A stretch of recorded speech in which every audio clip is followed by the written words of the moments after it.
नमस्कार। आज हम बीएड प्रथम वर्ष third paper learning and teaching अधिगम और शिक्षण विषय के अंतर्गत सीखने की प्रक्रिया में सोपान steps in the learning process का अध्ययन करेंगे। इससे पहले हमने पूर्व के व्याख्यानों में सीखने के अर्थ को या सीखने को डिफाइन किया है, जिसमें सीखना एक व्यापक शब्द माना गया था और जन्मजात प्रक्रियाओं पर आधारित था। व्यक्ति अपनी जन्मजात प्रवृत्तियों से प्रेरित होकर जो भी क्रिया करता है, उसके फलस्वरूप वह किसी नवीन परिस्थिति के संपर्क में आता है। जब वह अपने पुराने अनुभवों के आधार पर इस नवीन परिस्थिति द्वारा अपनी प्रवृत्तियों को संतुष्ट नहीं कर पाता है, तो इस स्थिति में समायोजन करने का प्रयत्न करता है, जिसे सीखना कहते हैं। जैसा कि पहले बताया जा चुका है कि सीखना एक विस्तृत, व्यापक, सतत और जीवन पर्यंत चलने वाली प्रक्रिया या प्रोसेस है। सीखना एक साथ ही नहीं हो जाता है, वरन सीखने के लिए विभिन्न अनुभवों को एकत्रित करना पड़ता है। संपूर्ण अनुभव या एक्सपीरियंस अनेक क्रियाओं या एक्टिविटी और उपक्रियाओं से बनता है। सीखने या लर्निंग की प्रक्रिया या प्रोसेस के सोपानों या स्टेप का संबंध मिलर और डोलार्ड ने इस प्रकार व्यक्त किया है: in order to learn one must want something, notice something, do something and get something. अर्थात सीखने के लिए व्यक्ति को किसी वस्तु की आवश्यकता अनुभव नहीं होनी चाहिए। उसे कुछ देखना भालना चाहिए, उसे कुछ करना चाहिए और अंत में उसे कुछ प्राप्त करना चाहिए। जैसा निम्न चित्र के जरिए दिखाया है कि कोई पर्सन है या व्यक्ति है, वो वेरियस रेस्पॉन्स कई प्रयत्न करता है।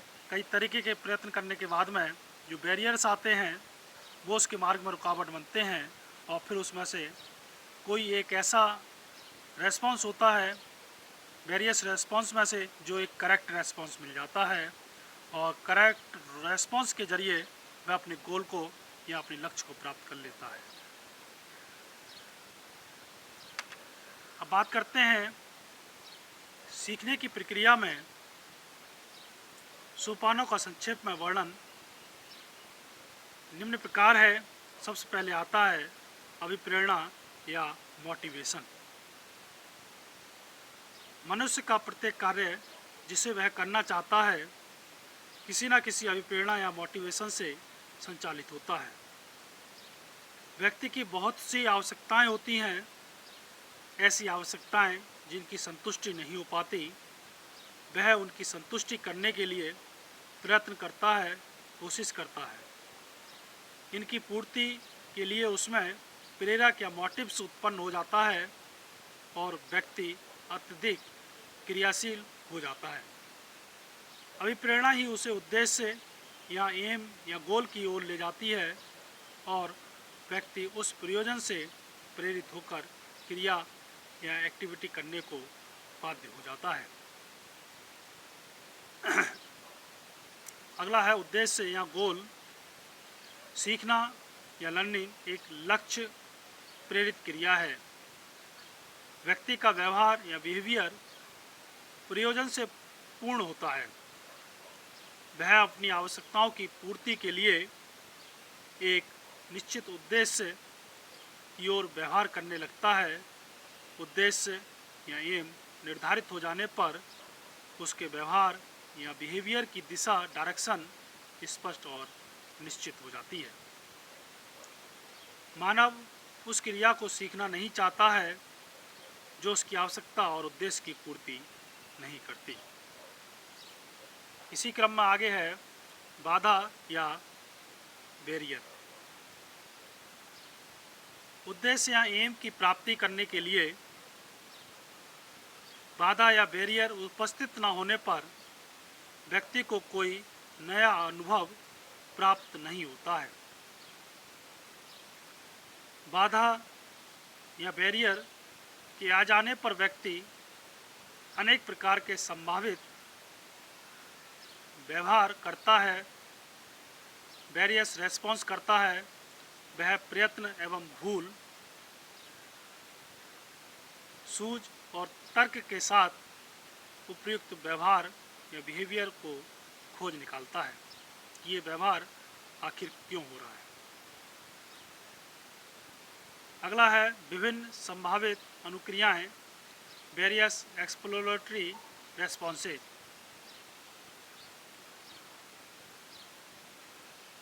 बाधा उत्पन्न होने पर मानव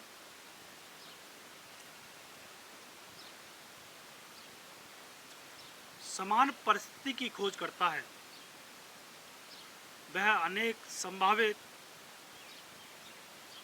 एक्सप्लोरेटरी क्रिया, रेस्पॉन्स और प्रतिक्रियाएं करता है और इस सब के लिए वह तर्क, वितर्क, सूझ, प्रयत्न और भूल का आदि का सहारा लेता है, हेल्प कर लेता है। अगला है पुनर्वलन या रेनफोर्समेंट। यदि कोई अनुक्रिया या रेस्पॉन्स आवश्यकता की पूर्ति में सफलता प्रदान करती है तो वह अनुक्रिया या रेस्पॉन्स संतोषजनक एवं सुखदायी होती है। साथ ही अनुक्रिया पुनर्वलित हो जाती है, अतः सभी असफल अनुक्रियाओं को व्यक्ति भुला देता है और भविष्य या फ्यूचर में आवश्यकता पड़ने पर सफल क्रिया की पुनरावृत्ति करता है। अंतिम और लास्ट है संगठन इंटीग्रेशन। सीखना या लर्निंग उचित एवं सफल अनुक्रियाओं या रेस्पॉन्स का चुनाव या सिलेक्शन एवं संगठन है। प्रत्येक प्रकार की सीखने की क्रिया में प्रगति के साथ ही मानसिक संगठन भी होता रहता है।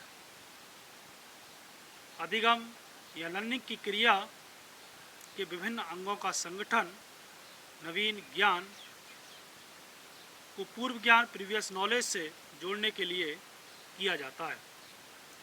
इसमें नवीन क्रिया उसके ज्ञान का एक अंग बन जाती है। धन्यवाद।